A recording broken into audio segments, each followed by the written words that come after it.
obviously you deal with a lot of topics when you do a concert. I do. But what do you just walking through life? What do you find humor in? I've people. Are you kidding me? I can't imagine. I think the Lord and the disciples and people sat on the edge of the heaven, dangling their feet over and cracking up at all of us.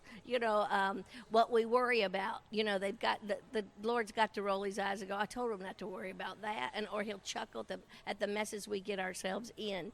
I am still a big observer. To be a great comedian, you have to be a great observer of people and of situations around you. And so my mother taught me that. My mother would, when a little church lady as a preacher's kid would hurt your feelings, my mother taught me how to turn it around and make, and have our little moments of talking and laughing about folks.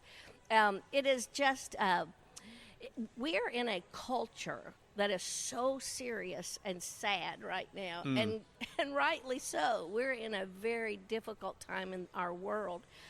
It's probably the most important time for me to have my job is when culture is just going crazy, because then you can direct people to a laugh that is joyful and fun and not filthy.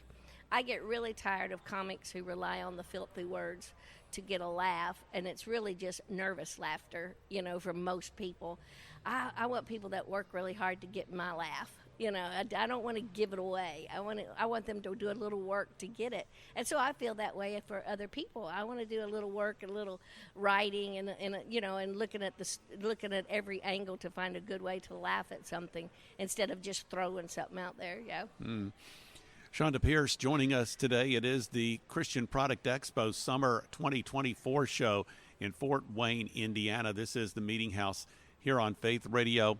Well, Chonda, as you look at what God is doing in your life and your ministry, and in this book, as I understand it, you really talk about some of the more difficult times of your life and how you have dealt with that and how God has been near to you even in very challenging times. So as you look at the importance of, well, as the Apostle Paul wrote, forgetting what is behind and pressing on, how do you do that? Obviously, in light of what has occurred in your past, and people may be familiar with childhood struggles, of course, losing a husband a number of years ago. Depression but you keep going. Depression seems to be a big topic, especially when I started talking about it years ago.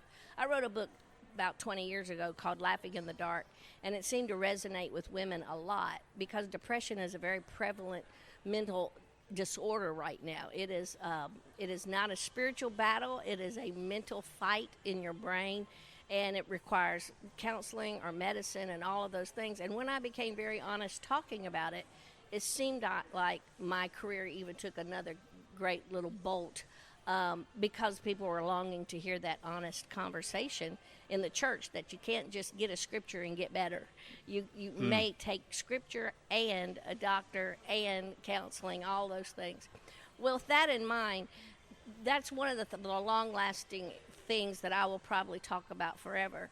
There's a lot in this book I will probably never talk about on a stage again, or I've never talked about it on a stage. There's a lot of things that's just not appropriate, I think, in a crowd of people because you don't have time to follow up, to explain so much. You have to be very, very careful. And so the book was imperative to me. It is that way that Paul says, putting it all behind me now and pressing on to something new. And I love it that the Bible always talks about, I am doing a new thing.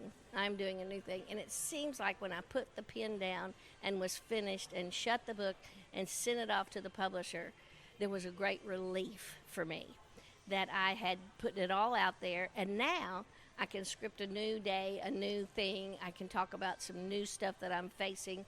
And hopefully we find common ground, with my audience. And I can just laugh.